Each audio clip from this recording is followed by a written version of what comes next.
Trump மீண்டும் வந்ததை குறித்து ஒரு நேற்று வரை வர வேண்டும் அப்படின்னு சொல்லி மெசேஜ் எல்லாம் போட்டிருந்தாங்க. கமெண்ட்ஸ்ல பார்த்தோம்.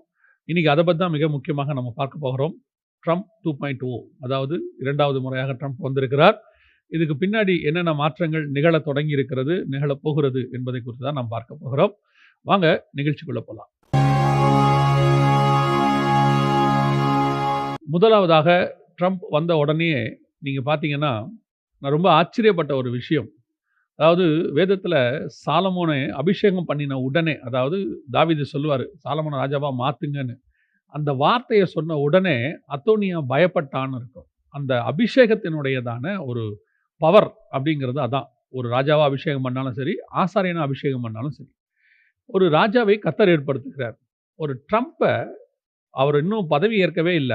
ஆனா ஜனாதிபதி ஆயிட்டாருங்கிற அந்த செய்தி வந்த உடனே நீங்க பார்த்தீங்கன்னா, உலகத்தினுடைய பொருளாதாரத்திலிருந்து கடைக்குட்டி நாடு வரைக்கும் ஒரு அதிர்வலைய பார்க்க முடிஞ்சுச்சு. அப்படின்னா அந்த போஸ்டிங் உடைய பவர் எப்படி பாருங்க. இன்னும் அவர் பதவி ஏற்கல.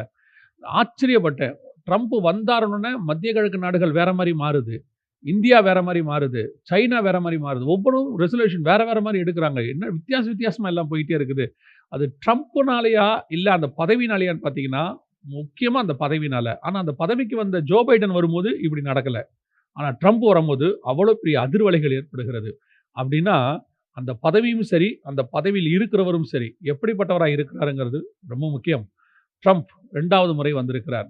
இந்த ட்ரம்பினுடைய இந்த காரியம் 2வது முறையா தேர்ந்தெடுக்கப்பட்டதனுடைய விளைவு என்னவா இருக்கு அப்படின்னு கேட்டீங்கன்னா, ஃபர்ஸ்ட் என்ன நடக்க போகுது அப்படின்னு கேட்டீங்கன்னா, நல்லா கவனிச்சு பாருங்க. ட்ரம்புக்கு முன்னாடி ஜோ பைடன் இருக்கிற வரைக்கும் மத்திய கிழக்கு நாடுகள் எல்லாம் வேற மாரி இருந்துச்சு. இப்ப ட்ரம்ப் வந்த உடனே இன்னும் பதவி ஏற்கல. ட்ரம்ப் வந்த உடனே நீங்க பார்த்தீங்கன்னு சொன்னா, அத்தனை பேரும் சேர்ந்து 57 நாடுகள் சேர்ந்து ஒரு தீர்மானம் இஸ்ரேலுக்கு அகைன்ஸ்டா போட்டிருக்காங்க. அது மிக முக்கியமா முன்னின்று நடத்தினது யாருன்னா, சவுதி அரேபியா. சவுதி அரேபியா தான் எல்லாரையும் கூட்டின்னு சேர்த்திருக்கு. இதுல என்ன ஒரு பெரிய ஆச்சரியம்னா, அதுல இணைந்திருக்கிற இன்னொரு நாடு என்ன, ஈரான். சவுதி அரேபியாவும் ஈரானும் மிகப்பெரிய பகையாளிகள். அவர்களுடைய அது உள்ளான ஷியா, சுன்னி இப்படி பெரிய பிரச்சனைகள்லாம் அவங்களுக்குள்ள இருக்கு. ஆனால் அதையும் தாண்டி அவங்க ஃப்ரெண்ட் ஆயிட்டாங்க. எதுலனா இஸ்ரேலை மையமாக வைத்து. இதைத்தான் நம்ம சகரியா 12ல வாசிக்கிறோம். பூமியின் ஜாதிகள் எல்லாம் ஏகமாய் இஸ்ரவேலுக்கு விரோதமாய், எருசலேமுக்கு விரோதமாய் கூடிக்கொள்வார்கள் அப்படின்னு சொல்லி. இந்த தீர்மானம் ட்ரம்ப் வந்த பிறகு எடுக்கப்பட்டிருக்கு. அவர் வந்த பிறகு ஏன் இதை எடுத்திருக்கிறாங்க அப்படின்னு கேட்டா, ட்ரம்ப் கண்டிப்பாக இஸ்ரவேலுக்கு ஆதரவராக இருப்பார். அமெரிக்கா எப்பவுமே இஸ்ரவேலுக்கு தான் ஆதரவு. ஆனால் ஜோ பைடன் காலத்தில் இல்லாத ஆதரவு ட்ரம்ப் காலத்தில் வரப்போகிறது அப்படின்னு இவங்க நம்புறாங்க. என்ன காரணம் அப்படின்னு கேட்டா, ஜோ பைடன் கொஞ்சம் மிதமா போவாரு. வெளிப்படையாக இஸ்ரேலுக்கு ஆதரவு தெரிவிக்கிறவரா இருந்தாலும், அரபு நாடுகளையும் அரவணைச்சு போறக்கூடியதாக இருப்பாங்க. ஆனா இங்க அப்படி இல்ல. இவர் வெளிப்படையாக ஈரானை எதிர்க்கக்கூடியவர். பாலஸ்தீனத்துக்கு உதவிகள் போகாதபடிக்கு தடுக்கக்கூடியவர். ஏற்கனவே அவர் நிறைய காரியங்களை தடுத்து வச்சிருக்கிறார். ஸோ இதெல்லாம் பார்க்கும்பொழுது ட்ரம்ப் வெளிப்படையாக இஸ்ரேலுக்கு நிலைப்பாட்டை எடுப்பார்ன்றது எல்லாருக்கும் தெரிஞ்சிருச்சு. ஸோ இந்த தீர்மானம் என்ன சொல்லுது? அடுத்ததான் நம்ம மிக முக்கியமா பார்க்க போகிறோம்.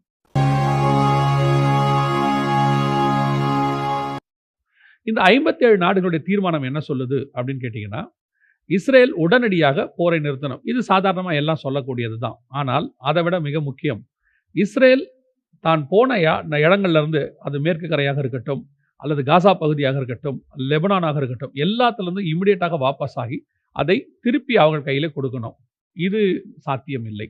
ஏன் என்று சொன்னால், ஜெனீவா ஒப்பந்தத்தின்படி ஒரு யுத்தம் முடியும் போது எவ்வளவு தூரம் ஒரு நாடு முன்னேறி இருக்கிறதோ அது அவர்களுக்குரியது அப்படின்றதா சொல்லுது. ஸோ அதன் அடிப்படையில் இதை அவங்க கொடுக்க போறது இல்லை. அதையும் தாண்டி திருப்பி அந்த இடத்துல கொடுத்துட்டோம்னா மீண்டும் அங்கே ஹமாஸ் தீவிரவாதம், ஹிஸ்புல்லா தீவிரவாதம் தலையெடுப்பதற்கு வாய்ப்பு இருக்கிறது. அதனால அதை அவங்க கொடுக்க மாட்டாங்க அப்படிங்கிறது தான் நிலைப்பாடு.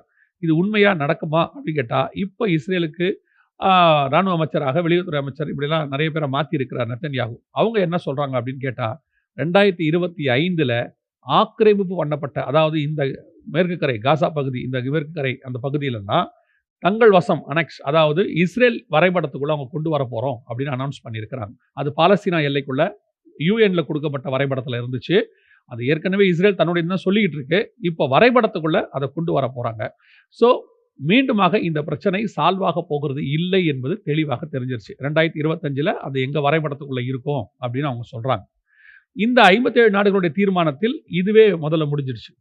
அடுத்து அந்த தீர்மானம் என்ன சொல்லுதுன்னா, அலெக்சா மாஸ்க் இருக்கக்கூடியதான அந்த டெம்பிள் மவுண்ட் பகுதியை இமிடியேட்டாக பாலஸ்தீன் கையில் கொடுக்கணும் அப்படின்னு சொல்கிறாங்க. ஏற்கனவே இஸ்ரேலர்கள் அதை தங்களுக்கு சொந்தம் சொன்னாலும் அதில் போய் தொழுகை நடத்துறதுக்கு பர்மிஷன் கொடுத்துக்கிட்டு இருந்தாங்க.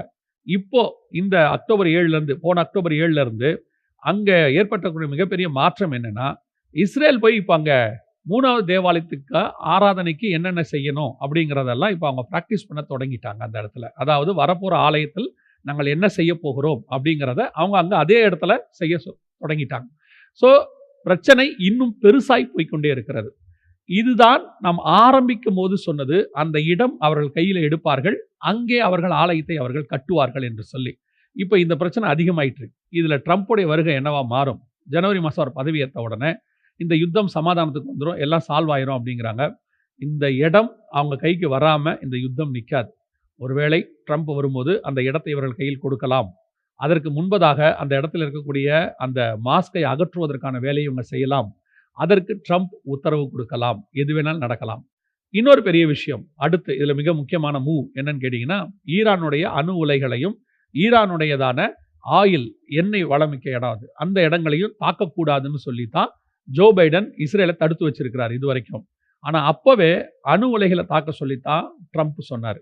இப்போ ஒருவேளை ஈரானுடைய அணு உலைகள் தாக்கப்பட்டால், ட்ரம்ப் வந்த பிறகு அந்த உத்தரவு கிடைக்குமானால், ஏன்னா இஸ்ரேல் கேட்டுக்கிட்டே இருக்கு அணு உலைகளை தாக்கணும்னு சொல்லி, அப்படி அந்த உத்தரவு கொடுக்கப்படுமானால் ரஷ்யா உள்ளே நுழைய போகுது. இதில் எங்கே ட்ரம்ப்புடைய அடுத்த மூவ் ரஷ்யாவுக்கும் அவருக்கும் ஒரு சுமூக நிலை உருவாகும் அப்படின்னு சொல்கிறாங்க. ஏன்னா புதின் அவருக்கு ஃப்ரெண்டு அப்படின்னு பேசுகிறாங்க.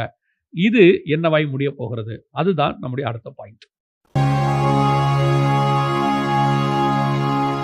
அமெரிக்கா, ரஷ்யா, இன்னும் சொல்ல போனால் இதை இப்படி தான் சொல்லணும், ட்ரம்ப் புதின் அப்படின்னு சொல்லணும். இவங்க 2 பேரும் நண்பர்கள். ஆனால் என்னன்னா, ட்ரம்ப் ஜெயிச்சதுக்கு உடனடியாக புதின் வாழ்த்துக்கள் சொல்லலை. 3 நாள் கழிச்சு தான் சொல்லியிருக்கிறாரு. அதுவே ஒரு மேற்கோள் காட்டப்படுகிறது. இங்கே இந்த பிரச்சனை எங்கே வெடிக்கும் அப்படின்னு கேட்டிங்கன்னா, நேட்டோ படைகள் அங்கே இருக்கு. இந்த நேட்டோ படைகள் அங்கே இருக்கிறதுனால புதின் இந்த சண்டையை ஆரம்பிச்சார், உக்ரைன் பிரச்சனையை ஆரம்பிச்சார். இப்போ இவர் என்ன சொன்னார்னா, நேட்டோ படைகள்ல இருந்து வெளியேற்றணும், யூரோப்பில் இருக்கக்கூடாது அப்படின்னு ட்ரம்ப் சொன்னார். அதே காரியம்தான் புதினும் சொல்றாரு. ஸோ இதில் தான் ட்ரம்ப்பும் புதினும் ஒருநிலைப்படுறாங்க அப்படின்னு சொல்லி பார்க்கப்படுகிறது. நேட்டோ படைகள் வெளியே வரணும், அல்லது அந்த நேட்டோ படைகளுடைய தலைமையத்தை நடத்தக்கூடியது அமெரிக்கா. அப்படி அமெரிக்கா வெளியேறும் பட்சத்தில் அப்போ பிரச்சனையே சால்வ் ஆயிடுமே, ரஷ்யாவும் இதிலிருந்து அமைதியாயிருமே அப்படின்னு கேட்டால் அதான் இல்லை. இந்த நேட்டோ படைகளை இந்த தூருக்கு கொண்டு போனதுக்கு காரணம் அமெரிக்கா இல்லை, அமெரிக்காவை தூண்டக்கூடியதான ஐரோப்பா நாடுகள். ஐரோப்பா நாடுகள் என்ன நினைக்குது, ரஷ்யா தன்னுடைய ஆளுகையை ஐரோப்பாக்குள்ள கொண்டு வருது. ஏன்னா ரஷ்யா பல காரியங்கள் அப்படி செஞ்சிருக்கு. அதாவது ஐரோப்பாவுடைய பகுதிகளில் தன்னுடைய இராணுவ பலத்தை கொண்டு போய் வச்சிருக்கு. நார்வே பக்கத்தில் இப்படிலாம் வச்சிருக்காங்க. ஸோ அந்த இடத்தை ஐரோப்பாவுக்குள்ள ரஷ்யா நுழைஞ்சிடும், அப்படி நுழையக்கூடாதுங்கிறதுக்கு தான் உக்ரைனை உள்ள கொண்டு வந்து நேட்டோ படைகள் அங்கே கொண்டு வரணும் அப்படின்னு அவங்க சொன்னாங்க. இப்போ ட்ரம்ப் வந்த உடனே இந்த இடத்துல நேட்டோ படைகள் வெளியேறுன்றது அவருடைய ஆசையாக இருக்கு. அவர் அதை அனௌன்ஸ் பண்ணியும் இருக்கிறார். ஸோ இப்போ இந்த பிரச்சனை வேறு விதமாய் திரும்பும். எப்படி போக போகுது அப்படின்னா, ஒருவேளை ட்ரம்ப் நேட்டோ படைகளை வாபஸ் வாங்க சொல்லி அதில் குறிப்பாக நேட்டோ படைகள்னா எல்லாமே இருக்கு. அதில் ஜெர்மனி இருக்கு, பிரான்ஸ் இருக்கு, இதில் துருக்கி இருக்கு. இவங்க எல்லாம் வாபஸ் வாங்காத பட்சத்தில், அல்லது அமெரிக்கா மட்டும் இதில் வெளியே வரும். அப்படி வரும்பொழுது ஐரோப்பாவுக்கும் அமெரிக்காவுக்குமான சண்டை அதிகமாகும். ஆனால் ரஷ்யாவுடைய நிலைப்பாடு இந்த நேட்டோ படைகள் வெளியே போகணும்னு சொல்லி ட்ரம்ப் அதற்கு உதவியாக இருப்பார் அப்படின்னு அவர் எதிர்பார்க்கிறாரு. ஆனால் இது பிரச்சனை வேறு ரூபத்தில் போக போகிறது. இந்த பிரச்சனை எந்த இடத்துல எப்படி மாறப்போகுது அப்படிங்கிறது அதை விட மிக முக்கியமான பைபிள் சமாச்சாரம். அதைத்தான் நாம் இப்பொழுது அடுத்து பார்க்க போகிறோம். ஒருவேளை ஐரோப்பாவுடைய இந்த ஆலோசனையை அல்லது கோரிக்கையை ட்ரம்ப் நிராகரித்து நேட்டோ படைகள் வெளியே வரணும், அல்லது அமெரிக்கா வெளியே வரும் அப்படின்னா, ஐரோப்பியர்கள் தங்கள் பாதுகாப்புக்கு ஒரு மிகப்பெரிய இராணுவத்தை உருவாக்க தொடங்கி விட்டார்கள். அதான் ரொம்ப முக்கியம். போன வருஷமே ஜெர்மனி சான்சலர் இதை பற்றி அவங்க சொன்னாங்க.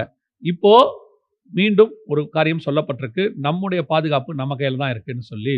அப்பொழுது ஐரோப்பா சூப்பர் பவராக மாறும். இங்கே தான் மிக முக்கியமான விஷயம் நடக்குது.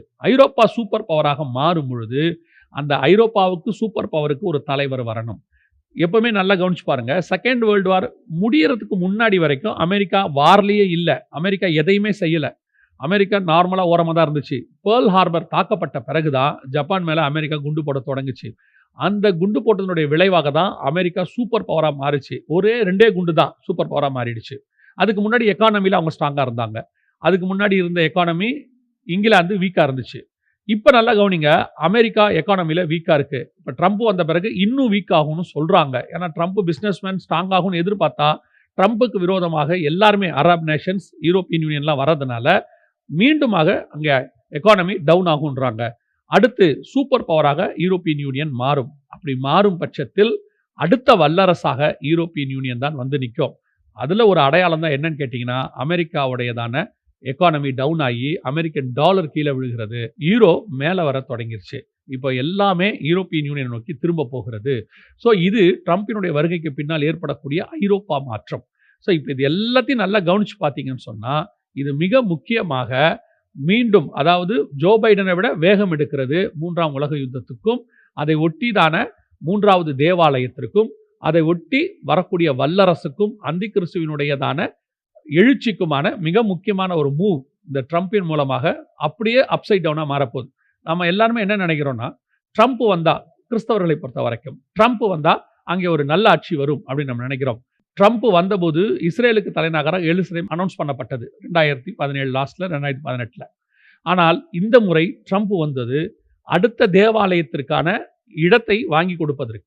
அவர் அதை வாங்கி கொடுத்தோட அந்தி கிறிஸ்துவின் ஆட்சிக்கான வித்து விதைக்கப்படும். இது எல்லாமே இப்போ ரெடியாக இருக்கிறது. இந்த நேற்று வரை இதோடு கூட நாங்கள் முடிக்க விரும்புகிறோம். இது ட்ரம்ப் 2.0 மிக முக்கியமாக அவர் வந்த பிறகு நடக்க வேண்டிய நடந்து கொண்டிருக்கிற சம்பவங்களின் தொகுப்பு. இன்னும் சில காரியங்கள் மற்றதும் இருக்கு. அதை கர்த்தருக்கு சித்தமானால் இன்னும் வெகு சீக்கிரத்தில் அதையும் உங்கள் மத்தியில கொண்டு வருகிறோம். எங்கள் ஊழியங்களுக்காக ஜெபித்துக் கொள்ளுங்கள். இன்னும் உங்களுக்கு அநேக காரியங்களை யூடியூப் வழியாக, மீடியா வழியாக கொண்டு வர வேண்டும் என்று விரும்புகிறோம். இதை எங்களுடைய ஆப்லையும் நீங்க பார்க்க முடியும். HLM ஆப்லையும் நீங்க டவுன்லோட் பண்ணீங்கன்னா, ஒருவேளை யூடியூப் உங்களுக்கு அப்லோட் பண்ண முடியாத சில காரியங்களை பர்சனல் ஆப்ல அதில் நாங்கள் பண்ணியிருப்போம். அதையும் நீங்கள் பார்க்க முடியும். கர்த்தருக்கு சித்தமானால் வருகை தாமதிக்குமானால் மீண்டும் சந்திக்கலாம். God bless you.